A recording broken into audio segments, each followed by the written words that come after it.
Hello and welcome back to Kiran's commerce zone. So दोस्तों, last session हमने पढ़ा ask your doubt series में cash book के बारे में। उसके आपके जितने भी डाउट्स थे मैंने कोशिश की कि वो सारे आपके क्लियर हो जाएं। तो आज जो मैं सेशन लेके आया हूँ वो उसी टॉपिक पे है, यानी कैश बुक पे। इसके ऊपर जो भी एमसीक्यूज़ हैं आज के सेशन में हम डिस्कस करेंगे।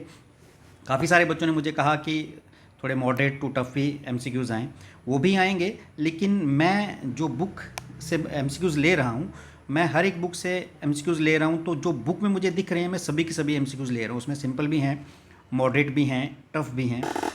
तो अकॉर्डिंगली वैसा चल रहा हूँ। तो जो एमसीक्यूज़ आगे भी आएंगे उसमें सिंपल भी होंगे, मॉडरेट भी होंगे और टफ़ भी होंगे, एक मिक्सचर होगा। ठीक है, तो चलिए दोस्तों आज का सेशन शुरू करते हैं। First MCQ is when a firm maintains a cash book it need not maintain. जब एक फर्म कैश बुक बनाती है तो उसको ज़रूरत नहीं पड़ती बनाने की। Options are A journal, B purchase book, C sales book, D cash and bank account in the ledger. दोस्तों कैश बुक वो होती है जिसमें हम अपनी कैश की और बैंक की ट्रांजेक्शन्स जो कैश और बैंक की ट्रांजेक्शन्स हैं वो शो करते हैं, जो भी रिसिप्ट्स एंड पेमेंट्स हैं वो शो करते हैं।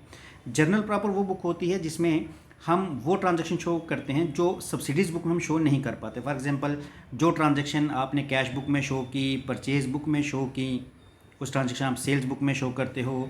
परचेज रिटर्न बुक होती है, सेल्स रिटर्न बुक होती है, तो जिनको हम सब्सिडीज़ बुक भी कहते हैं। तो इनमें सेल्स रिटर्न बुक्स, इनमें जो ट्रांजैक्शन हमने शो कर दी उसके बाद की जितनी ट्रांजैक्शंस हैं वो सारी की सारी हम जर्नल प्रॉपर में शो करते हैं। कहाँ पे शो करते हैं? जर्नल प्रॉपर में। और जर्नल प्रॉपर में किस तरह की ट्रांजैक्शन हम शो करते हैं वो भी बता दूं। जर्नल प्रॉपर में हम ओपनिंग एंट्रीज या फिर क्लोजिंग एंट्रीज, क्योंकि जो ऑप्शंस हैं इनका मतलब भी आपको पता होना चाहिए। एडजस्टमेंट की एंट्रीज हो गई, रेक्टिफिकेशन की एंट्रीज हो गई, या फिर कुछ रेयर एंट्रीज। जो रेयर एंट्रीज मतलब कभी कभार होने वाली, फॉर एग्जांपल बैड डेट्स हो गया, कोई रिबेट हो गई। तो ऐसी ट्रांजैक्शन जो है ये सारी की सारी ट्रांजैक्शन हम कहाँ रिकॉर्ड करते हैं? जर्नल प्रॉपर में। ठीक है, तो कैश बुक जब हम बनाते हैं तो उसमें हमें जर्नल प्रॉपर बनने की ज़रूरत नहीं है, क्योंकि जर्नल प्रॉपर मैंने बता दी कि कौन कौन सी ट्रांजैक्शन रिकॉर्ड करती है। परचेज बुक में हम सिर्फ क्रेडिट परचेज रिकॉर्ड करते हैं, ये भी आपको पता होना चाहिए कि परचेज बुक किस काम आती है। Cell book credit sale record करने के काम आती है, तो ये भी नहीं है। तो जब एक फर्म कैश बुक बनाती है तो उसको फिर कैश और बैंक अकाउंट लेजर में बनाने की ज़रूरत नहीं पड़ती, क्योंकि जो कैश बुक है ये लेजर का काम भी कर देती है। तो जब भी आप कैश बुक बनाते हो with cash and bank column, आपको कैश अकाउंट या फिर बैंक अकाउंट बनाने की ज़रूरत नहीं पड़ती। आई होप ये आपको क्लियर है। तो आंसर इज़ डी। चलिए दोस्तों नेक्स्ट पे मूव करते हैं। Next is double column cash book records. Double column cash book किस चीज़ को रिकॉर्ड करती है? अब यहाँ पर काफ़ी सारे बच्चों ने मुझे पूछा कि sir double column cash book में कौन सी ट्रांजैक्शन रिकॉर्ड होती हैं। ऑप्शंस पहले वो पढ़ ले। Only cash transaction, only credit transaction, cash and bank transaction, all transactions. दोस्तों डबल कॉलम कैश बुक में कैश और बैंक की ट्रांजैक्शन रिकॉर्ड होती हैं, लेकिन यहाँ पे एक बिग लेकिन है कि ज़रूरी नहीं है कि डबल कॉलम कैश बुक में कैश एंड बैंक ट्रांजैक्शन हो। बैंक एंड डिस्काउंट ट्रांजैक्शन भी हो सकती हैं, ये भी डबल कॉलम में आती है। कैश एंड डिस्काउंट कॉलम भी डबल कॉलम में आता है। तो डबल कॉलम कोई भी हो सकता है, कैश या डिस्काउंट कॉलम हो सकता है, बैंक एंड डिस्काउंट कॉलम हो सकता है, कैश एंड बैंक कॉलम हो सकता है। तो डबल कॉलम कोई भी हो सकता है। सो double column cash book records only cash transactions, only credit transaction, cash and bank transactions, all transaction. तो डबल कॉलम कैश बुक में दोनों तरह की कैश और बैंक दोनों तरह की ट्रांजैक्शन को हम रिकॉर्ड करते हैं। तो डबल कॉलम का मतलब मैंने आपको बता दिया कि इसमें कोई भी कॉलम हो सकते हैं दो। चलिए दोस्तों नेक्स्ट पे मूव करते हैं। Next is goods sold for cash are recorded in. देखिए कैश बुक हम किस लिए बनाते हैं? कैश बुक इसलिए बनाते हैं कि जितनी भी कैश की ट्रांजैक्शंस हैं, सेल की हैं, परचेज की हैं, एक्सपेंस की हैं, इनकम की हैं, जो भी हमारे पास कैश रिसिप्ट या पेमेंट हम उसमें रिकॉर्ड कर सकें। तो गुड्स सोल्ड फॉर कैश, अगर हमने कैश में गुड्स बेची हैं तो उसको हम कहाँ रिकॉर्ड करेंगे? Sales book. एज मैंने पहले भी कहा कि हम इसमें सिर्फ सेल्स बुक में सिर्फ क्रेडिट सेल रिकॉर्ड करते हैं, तो सेल बुक में होती है सिर्फ credit sale record, right. Cash book में हम जितनी भी कैश ट्रांजैक्शन हैं वो सारी की सारी रिकॉर्ड करते हैं, चाहे वो सेल की हैं, चाहे वो परचेज़ की हैं, इनकम की हैं, एक्सपेंस की हैं, तो वो सारी रिकॉर्ड करते हैं। सेल्स रिटर्न बुक्स जिसमें हम जितनी भी हम गुड्स जो हमने खरीदी थी वापस करते हैं तो वो सेल्स रिटर्न बुक में रिकॉर्ड करते हैं। और पेटी कैश बुक छोटे मोटे एक्सपेंडिचर स्मॉल एक्सपेंडिचर को रिकॉर्ड करने के लिए हम पेटी कैश बुक बनाते हैं। तो जितनी भी कैश की ट्रांजेक्शन्स हैं, रिसिप्ट और पेमेंट, वो सारी की सारी कैश बुक में रिकॉर्ड की जाती हैं। चलिए दोस्तों नेक्स्ट पे मूव करते हैं। Main objective of maintaining cash book. Cash book maintain करने का जो मेन ऑब्जेक्टिव है वो क्या है? To ascertain the capital of the business, business की कैपिटल निकालने के लिए। B, to ascertain the cash purchase of the business, business में कैश परचेज निकालने के लिए। C, to ascertain the cash sale of the business, business की cash sale निकालने के लिए। और D, to ascertain the cash balance of the business. तो जो कैश बुक है ये कैश बैलेंस निकालने के लिए कि रिसिप्ट और पेमेंट के बाद हमारे पास कितना बैलेंस बचा वो निकालने के लिए हम कैश बुक बनाते हैं। So D is the right answer. Next पे मूव करते हैं। Next is cash book does not record transactions of. Cash book किसकी ट्रांजेक्शन रिकॉर्ड नहीं करती? एज अ नेम सजेस्ट कि कैश बुक है, इट मीन्स कि कैश की ट्रांजेक्शन इसमें रिकॉर्ड होंगी। तो cash book does not record, किसकी ट्रांजेक्शन रिकॉर्ड नहीं करती? Cash nature, credit nature, cash and credit nature, none of this. तो कैश बुक क्रेडिट नेचर की ट्रांजेक्शन को रिकॉर्ड नहीं करती, कैश नेचर की ट्रांजेक्शन रिकॉर्ड करती है। कैश एंड क्रेडिट दोनों हैं, इसलिए ज़्यादा अप्रोप्रिएट क्या है कि क्रेडिट नेचर की जो ट्रांजेक्शन है वो कैश बुक नहीं रिकॉर्ड करती। इसमें कैश की ट्रांजेक्शन तो रिकॉर्ड करती है, क्रेडिट की नहीं करती। लेकिन ज़्यादा अप्रोप्रिएट आंसर कौन सा है? क्रेडिट नेचर की। क्रेडिट नेचर की ट्रांजेक्शन जो है कैश बुक में रिकॉर्ड नहीं की जाती। तो answer is B. Next is cash book maintains records of. Cash book किसका रिकॉर्ड मेंटेन करती है? All cash purchase and sales, all cash receipts, all cash payment, all cash receipts and payment. तो cash book में जैसे मैंने कहा कि जो भी कैश बुक है उसमें जितनी भी आपकी रिसिप्ट्स हैं कैश में और जितनी भी पेमेंट्स हैं कैश में उसका रिकॉर्ड मेंटेन होता है। तो it records all cash receipts and payments. चलिए नेक्स्ट पे मूव करते हैं। Credit transaction are recorded in cash book, in the cash book. Credit transaction को हम कैश बुक में कहाँ रिकॉर्ड करते हैं? In debit side, in credit side, in debit और credit side, neither in debit nor in credit. तो जैसे मैंने कहा कि कैश बुक मतलब कैश के बारे में बात होती है, तो इट मीन्स कि क्रेडिट ट्रांजेक्शन जो है यानी उधार पे होने वाली चीज़ें, क्रेडिट सेल है, क्रेडिट परचेज है, वो हम कैश बुक में रिकॉर्ड नहीं करते। जो भी क्रेडिट सेल है वो सेल्स बुक में रिकॉर्ड होती है।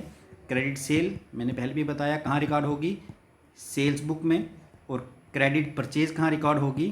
क्रेडिट परचेज वो रिकॉर्ड होगी परचेज बुक में। ये अभी आपको याद रखना है। चलिए दोस्तों नेक्स्ट पे मूव करते हैं। Next is balance of cash column of cash book always shows A debit, shows A dash balance. देखिए हमारी जो कैश बुक होती है इसमें दो कॉलम अगर हम बात करें, एक कैश का कॉलम, एक बैंक का कॉलम, एक कैश का कॉलम, एक बैंक का। जो कैश कॉलम है उसका हमेशा कौन सा बैलेंस होगा? Debit balance. और बैंक का कौन सा होगा? कोई भी हो सकता है, डेबिट या क्रेडिट। तो balance of cash column of cash book, जो कैश बुक है उसका जो कैश कॉलम है वो कौन सा बैलेंस शो करता है? दैट इज डेबिट बैलेंस, यानी उसकी डेबिट साइड बड़ी होगी as compare to credit side. Next is the balance of bank column of cash book always shows.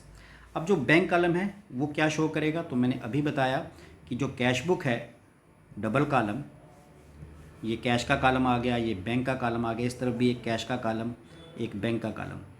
तो कैश कॉलम का तो हमेशा डेबिट बैलेंस होता है। बैंक कॉलम की बात कर रहे हैं, अगर बैंक साइड बड़ी है, ये वाली साइड बड़ी है, मान लो इस साइड का टोटल आपका 5000 है और इस साइड बैंक में जो ट्रांजैक्शन हुई उनका टोटल 3000 है, तो बैलेंस कितना बचा? बैलेंस बचा 2000। इसको हम बोलेंगे डेबिट बैलेंस। इसको हम क्या बोलेंगे? Debit balance. मैंने कहा था जो साइड बड़ी हो उसी के बैलेंस से उसको पुकारा जाता है। तो डेबिट साइड बड़ी थी तो डेबिट बैलेंस। इसका मतलब ये भी होता है कि कैश एट बैंक की डेबिट बैलेंस है, इसका मतलब बैंक में जो कैश पड़ा है। अगर ये साइड बड़ी है, इसको हटा देते हैं। अगर क्रेडिट साइड बड़ी है, अगेन दो कॉलम बना दिए। अगर मान लो ये कैश और बैंक, कैश और बैंक, अगर क्रेडिट साइड बड़ी है, ये वाली साइड बड़ी है बैंक की, मान लो ये टोटल 5000 और अब यहाँ टोटल है 2000, तो यहाँ बैलेंस जो बचेगा, बैलेंस कैरी डाउन, ठीक है, इसको कैरी डाउन पढ़ लो यार, थोड़ा गड़बड़ हो गया लिखने में। तो 3000, इसको हम बोलेंगे क्रेडिट बैलेंस। इसको क्या बोलेंगे? इसको बोलेंगे credit balance. Just a second, इसको हम बोलेंगे क्रेडिट बैलेंस। यानी क्रेडिट बैलेंस का मतलब हो गया बैंक ओवरड्राफ्ट। तो bank the balance of bank column of cash book always shows, कौन सा बैलेंस शो करेगा? Neither debit nor credit. Debit और क्रेडिट दोनों बैलेंस शो कर सकते हैं, इधर डेबिट और क्रेडिट। चलिए जी नेक्स्ट पे मूव करते हैं। Discount column of cash book is, जो डिस्काउंट कॉलम है उसको हम क्या करते हैं? कैश बुक जब हम बनाते हैं डिस्काउंट कॉलम के साथ,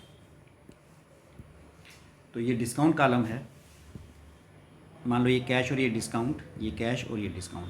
तो जब हम डिस्काउंट कॉलम बनाते हैं तो इस कॉलम को हम सिर्फ टोटल करते हैं। मान लो ये डिस्काउंट का टोटल आ गया 10 रुपये, इसको हम टोटल करते हैं। और इस साइड का कॉलम भी, क्रेडिट साइड का कॉलम भी, मान लो इसका टोटल है 8 रुपये, तो हम सिर्फ टोटल करेंगे, बैलेंस नहीं करेंगे। जैसे नॉर्मली हम बैलेंस करते हैं कि 10 में से 8 गए तो 2 बच गया, ऐसा नहीं करना है आपको। जो डिस्काउंट कॉलम है उसको सिर्फ टोटल किया जाता है और बैलेंस नहीं किया जाता। So answer is टोटल्ड and not balance. दोनों साइड का सिर्फ टोटल लिखा जाएगा, उन दोनों को बराबर नहीं किया जाता। चलिए दोस्तों नेक्स्ट पे मूव करते हैं। Debit balance of bank account in cash book shows. अगर डेबिट बैलेंस है कैश बुक में, डेबिट बैलेंस मतलब अगर डेबिट साइड बड़ी है, ये आपका कैश, ये बैंक, अगेन ये कैश और ये बैंक, अगर डेबिट साइड बड़ी है, अगर मान लो ये साइड में अगेन जैसे मैंने एग्जांपल दी थी कि इस साइड का टोटल 5000 और इस साइड का सारी ट्रांजैक्शन का टोटल 2000, तो डेबिट साइड बड़ी है, तो ये जो बैलेंस है, बैलेंस का जो ये मैं 3000 लिख रहा हूँ यहाँ पे, ये बैलेंस क्या शो करेगा? ये बैलेंस शो करेगा, पहले ऑप्शन देख लेते हैं। Total amount deposit into bank, कितना अमाउंट हमने बैंक में डिपॉजिट किया है, या total amount withdrawn from bank, कितना बैंक से पैसा निकाला है, deposit amount in the bank, bank में कितना पैसा पड़ा है, या फिर ओवरड्राफ्ट। तो ये जो साइड है, ये जो क्रेडिट बैलेंस है 3000 का, ये शो करता है deposit amount in the bank, कि बैंक में हमारा जो अमाउंट डिपॉजिट है वो कितना है, यानी कैश एट बैंक। इसको हम क्या कह सकते हैं? Cash at bank. ये जो पहली ऑप्शन है total amount deposit into bank, कि कितना अमाउंट डिपॉजिट किया, डिपॉजिट कितना किया 2000। Total amount withdrawn from bank, withdraw कितना किया वो भी खैर यहाँ पे नहीं है, मतलब कितना निकाला गया, सॉरी डिपॉजिट किया, ये आ गया टोटल अमाउंट डिपॉजिट, ये होगा टोटल अमाउंट विड्रॉन, और ये आ गया कितना बैलेंस बचा हुआ है। आई होप आपको ये क्लियर है। चलिए दोस्तों नेक्स्ट पे मूव करते हैं। Next is on 1 April 2020 balance of cash column of cash book was 40,000। देखिए जो हमारा कैश था वो हमारे पास था 40,000 का, ठीक है, ध्यान से देखोगे आप इसको। After receiving interest 800 from bank and withdrawing rupees 8,000 from bank and after purchasing goods for rupees 15,000 at 10% cash discount, the balance of cash कितना होगा? देखिए अगर हमें बैंक से इंटरेस्ट मिला तो वो हमारे कैश कॉलम में नहीं जाएगा। ये जो इंटरेस्ट है, बैंक हमारा इंटरेस्ट कैश में नहीं पे करता, ये हमारे बैंक बैलेंस में जाएगा, तो कैश पे इसका कोई भी इफेक्ट नहीं आने वाला। सो इसको हम इग्नोर कर देंगे। 8,000 हमने बैंक से विड्रॉ किया, तो ये जो 8,000 हमने बैंक से निकाला, ये जो 8,000 हमने बैंक से निकाला वो हमारे कैश में प्लस हो जाएगा, तो हमारा बैलेंस हो गया 48,000। उसके बाद हमने गुड्स खरीदी थी 15,000 की, जिसमें 10% डिस्काउंट मिला। इसका मतलब ये हमने एक तरह से पेमेंट कर दी, परचेज़ करी हमने। 15,000 में से 10% डिस्काउंट हम माइनस कर देंगे, तो 10% डिस्काउंट हो गया 1500। ये 1500 कहाँ आया? 15,000 का ही 10% ले लेना है आपको, 1500। इसका मतलब 13,500 हमने पेमेंट कर दी। तो रिसिप्ट हमने टोटल कर लिया और पेमेंट माइनस कर दी। 0 0, 10 में से 5 गए 5, 7 में से 3 गए 4, और 4 में से गए 3, 34,500 ये हमारा कैश का बैलेंस है। तो ये हमारा आंसर डी आ जाएगा। आई होप ये आपको क्लियर है। चलिए दोस्तों नेक्स्ट पे मूव करते हैं। Feature of cash book is, cash book के फीचर्स क्या हैं? Debit and credit side true, ये कैश बुक का फीचर है कि इसकी दोनों साइड से होती हैं, डेबिट और credit side. Part of ledger, ledger का ही पार्ट है, it is also true. Recording of cash and bank transaction, बिल्कुल सही कि दोनों ट्रांजेक्शन इसमें रिकॉर्ड करते हैं। So all of the above is the right answer. Next is similarity of cash book and journal is, cash book और journal में क्या सिमिलरिटी है? Recording in both is made from source document, बिल्कुल जी, इन दोनों में रिकॉर्डिंग हम source document in watcher से ही करते हैं। Transactions are recording both in chronological order, यानी इन ऑर्डर ऑफ अक्यूरेंस, जब जब वो ट्रांजेक्शन होती हैं तब तक रिकॉर्ड की जाती हैं, ये बात भी सही है। Both have ledger folio column, दोनों का लेजर फोलियो कॉलम होता है, ये बात भी सही है। सो सारी बातें सही हैं, तो ऑल ऑफ द अबव। चलिए दोस्तों नेक्स्ट पे मूव करेंगे। Next is transaction on the credit side of bank column of cash book depicts, जो क्रेडिट साइड में ट्रांजेक्शन होती हैं उनको हम क्या कहते हैं? ये आपकी कैश बुक, ये आपकी डेबिट साइड, ये आपकी क्रेडिट साइड, ये कैश का कॉलम, ये बैंक का, डेबिट साइड में ये कैश का और बैंक का। अब जो क्रेडिट साइड में ट्रांजेक्शन होती है, यानी इस तरफ जो हम ट्रांजेक्शन होती हैं बाय करके जो हम ट्रांजेक्शन यहाँ रिकॉर्ड करते हैं इस तरफ में, उनको क्या कहेंगे? Transaction on the credit side of bank column of cash book depicts, क्या बताती हैं? Amount deposit in bank. Amount deposit in bank यानी रिसिप्ट जो हैं जो हमारे बैंक कॉलम को इंक्रीज़ करती हैं वो हम यहाँ पे शो करते हैं डेबिट साइड में, ठीक है। अमाउंट विड्रॉन फ्रॉम बैंक, अगर अमाउंट विड्रॉ किया हमने बैंक, वो हम कहाँ शो करते हैं? क्रेडिट साइड में। Amount deposit as well as withdrawn from bank, बिल्कुल नहीं, अमाउंट डिपॉजिट हम डेबिट साइड में शो करते हैं और विड्रॉ कहाँ शो करते हैं? क्रेडिट साइड में। सो क्रेडिट साइड का पूछा था कि क्रेडिट साइड की ट्रांजेक्शन किस चीज़ की होंगी? Amount withdrawn from bank. Debit side बताता है कि अमाउंट डिपॉजिट किया गया, क्रेडिट साइड दिखाता है कि अमाउंट बैंक से विड्रॉ किया गया। चलिए दोस्तों नेक्स्ट पे मूव करते हैं। Next is the type of 2 column cash book are. 2 column की कैश बुक कौन सी है? तो यहाँ पे काफ़ी सारे बच्चों को कन्फ्यूजन रहता है कि डबल कॉलम कैश बुक में कौन कौन सा कॉलम है। भाई डबल कॉलम कैश बुक में कैश और डिस्काउंट कॉलम भी हो सकता है। यहाँ पे कोई हार्ड एंड फास्ट रूल नहीं है कि डबल कॉलम कैश बुक में कैश और डिस्काउंट होगा या कैश और बैंक होगा, कोई भी 2 कॉलम बना सकते हो। तो कैश एंड डिस्काउंट कॉलम सही है, बैंक एंड डिस्काउंट कॉलम ये भी बना सकते हो, कैश एंड बैंक कॉलम ये भी बना सकते हो। सो ऑल ऑफ द। तो आपको याद रखना कि डबल कॉलम कैश बुक में हम कोई भी 2 कॉलम बना सकते हैं। चलिए दोस्तों नेक्स्ट पे मूव करते हैं। Similarity of cash book and ledger is, cash book और लेजर में क्या सिमिलरिटी है? दोनों में क्या समानता है? A, format of cash book resemble to ledger, दोनों का फॉर्मेट लेजर की तरह ही होता है, बिल्कुल सही, लेजर की तरह ही होता है। Cash book is balance just like ledger, cash book को भी लेजर की तरह बैलेंस करते हैं, ये भी सही है। The word to and by are use in both, दोनों तरफ हम word to and by use करते हैं, डेबिट साइड में टू लिखते हैं, क्रेडिट साइड में बाय लिखते हैं, ये भी सही है। तो सारे सही हैं, तो ऑल ऑफ द अबव। चलिए जी नेक्स्ट पे मूव करते हैं। Which of the following will be recorded as contra entry, contra entry इनमें से कौन सी बनती है? Cash directly deposit into bank by customer, बिल्कुल नहीं। कॉन्ट्रा एंट्री तब बनती है जब हमारा एक बैलेंस इंक्रीज और एक डिक्रीज हो, कैश और बैंक बैलेंस में से कोई एक इंक्रीज हो और कोई एक डिक्रीज हो किसी पर्टिकुलर ट्रांजैक्शन के होने पर। तो cash directly deposit into bank by customer, customer ने बैंक में कैश जमा करवाया तो हमारा सिर्फ बैंक बैलेंस इंक्रीज होगा, कैश बैलेंस डिक्रीज नहीं होगा, तो ये नहीं है। Payment made to creditor by cheque, अगर हमने क्रेडिटर को चेक से पेमेंट की तो कैश हमारा बैंक बैलेंस जो है वो डिक्रीज होगा, कैश बैलेंस पे कोई फर्क नहीं आएगा। कॉन्ट्रा एंट्री वो है जिसमें दोनों साइड में फ़र्क आए, कैश में भी फ़र्क आए और बैंक बैलेंस में भी। कैश डिपॉजिट इनटू बैंक, हाँ ये एक ऐसी ट्रांजैक्शन है जो कॉन्ट्रा कहलाती है। कैश अगर हमने बैंक में जमा करवाया तो बैंक बैलेंस हमारा बढ़ जाएगा और कैश बैलेंस घट जाएगा, दोनों साइड में इफेक्ट आएगा, तो ये हमारी कॉन्ट्रा एंट्री है। So this is the right answer. और कॉन्ट्रा एंट्री 2 ही हैं, cash deposited into bank, deposited into bank, और cash withdrawn from bank, withdrawn from bank for, याद रखना, ऑफिस यूज़ के लिए, not for personal use. Personal use के लिए विड्रॉ किया तो फिर उसकी कॉन्ट्रा नहीं बनती। चलिए दोस्तों नेक्स्ट पे मूव करते हैं। Next is a cheque received and deposit to bank the same day will be recorded cash book इन, अगर हमें एक चेक मिला और हमने सेम दिन सेम डे उसको बैंक में डिपॉजिट कर दिया तो उसको हम कहाँ लिखेंगे? तो जैसे मैंने आपको पहले ही कहा था कि जो भी रिसिप्ट्स हैं वो डेबिट साइड में आती हैं और जो भी पेमेंट है वो क्रेडिट साइड में आती है। और अगर हमें एक चेक मिला तो अल्टीमेटली हम चेक को कहाँ लिखेंगे?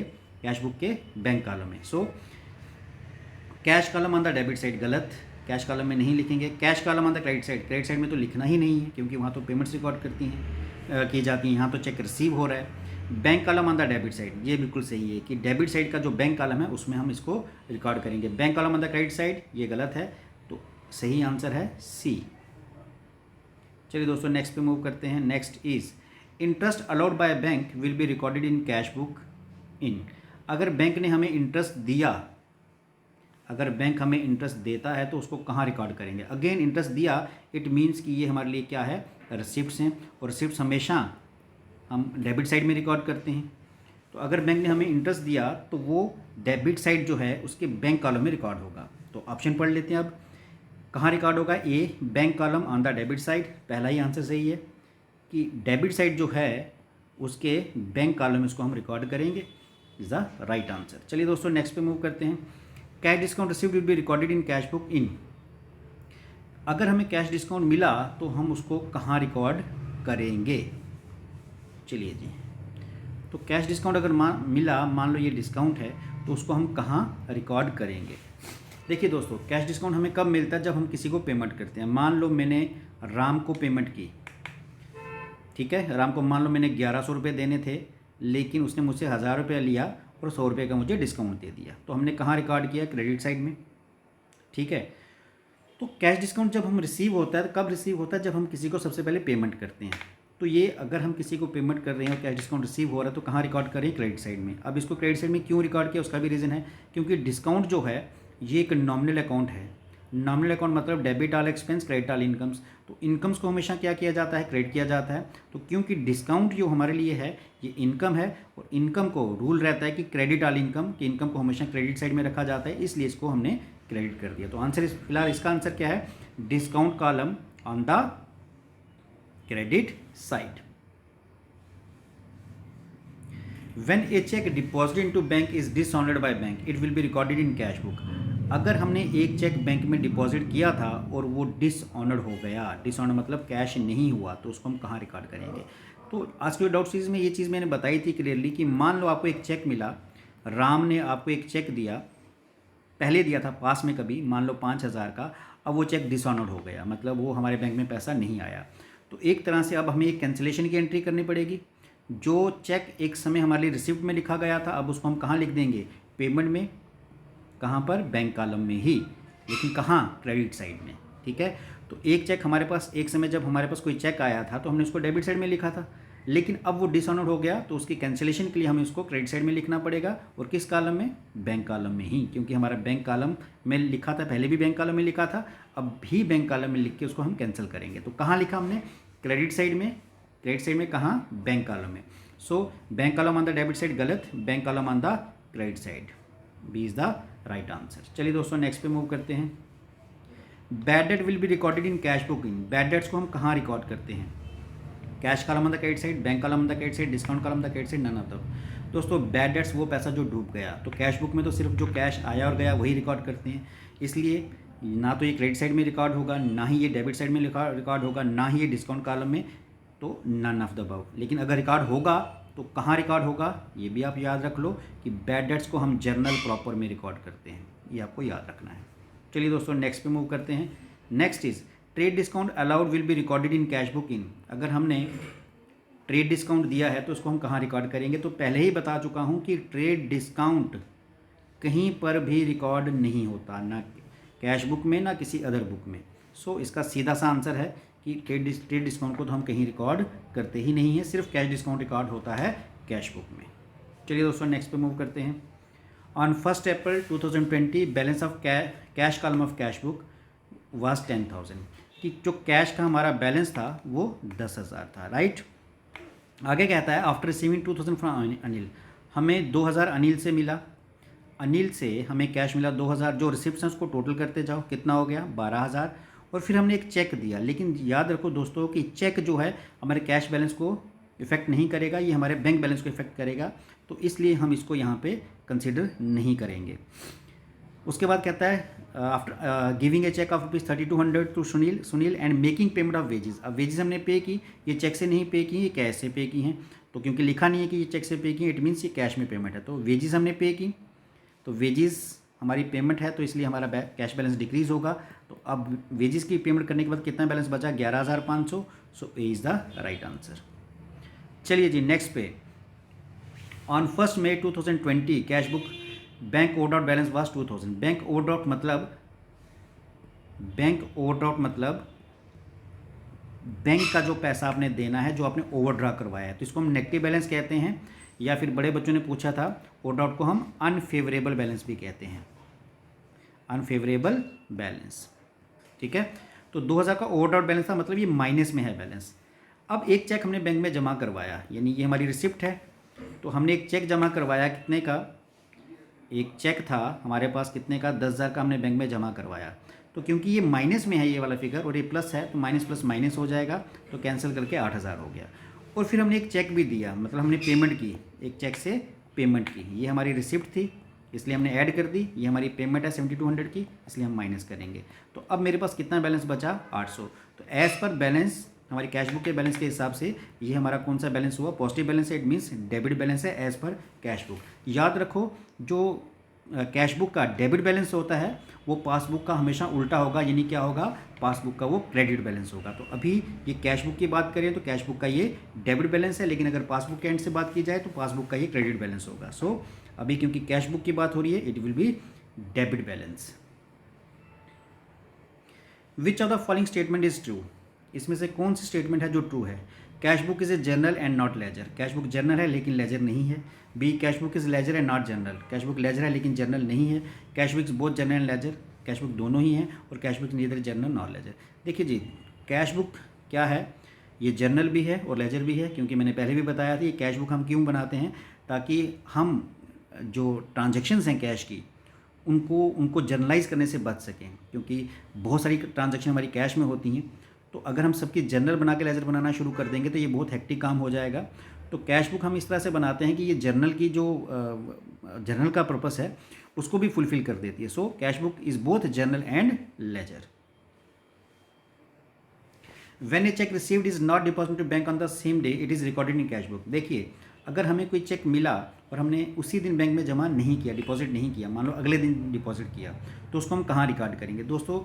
जब हमें मान लो 1 जनवरी को कोई चेक मिला, लेकिन मान लो हमने 2 जनवरी को इसको बैंक में डिपॉजिट किया, तो 1 जनवरी वाली ट्रांजैक्शन को हम रिकॉर्ड नहीं करते, हम सीधा 2 जनवरी की ट्रांजैक्शन रिकॉर्ड करेंगे और वहाँ लिख देंगे टू चेक इन हैंड। 2 जनवरी की ट्रांजैक्शन जब हम रिकॉर्ड करेंगे कैश बुक में, चेक इन हैंड लिख के उसको बैंक कॉलम में हम शो कर देंगे। कहाँ शो कर देंगे, बैंक कॉलम में, ठीक है। जितने का भी वो चेक होगा, मान लो 2000 का है, तो जो भी चेक मिला हम उसको कहाँ शो करेंगे, options, cash column on the debit side and bank column on the credit side, cash column on the debit side, bank column on the debit side, none of the above. तो simple सी बात कि अगर check हमें मिला और लेकिन अगले दिन हमने बैंक में जमा किया, डिपॉजिट किया, तो उस ट्रांजेक्शन को हम कहीं पे भी शो नहीं करेंगे 1 जनवरी वाली, सिर्फ उस दिन वाली करेंगे जिस दिन हमने चेक को बैंक में डिपॉजिट किया, उसको लिख देंगे cheque in hand. I hope आपके ये डाउट्स क्लियर हैं। कुछ और MCQs भी लेके आऊँगा दोस्तों। और अगला टॉपिक जो मैंने आपको दिया है डाउट क्लियरिंग के लिए वो है बैंक रिकॉन्सिलेशन स्टेटमेंट। तो उसके जो भी डाउट्स हैं आप पूछ लो, कल उसका भी एक डाउट क्लियरिंग सेशन आ जाएगा, तो फिर उसी के MCQs मैं नेक्स्ट सेशन में लेके आऊँगा। थैंक यू दोस्तों, थैंक यू वेरी मच।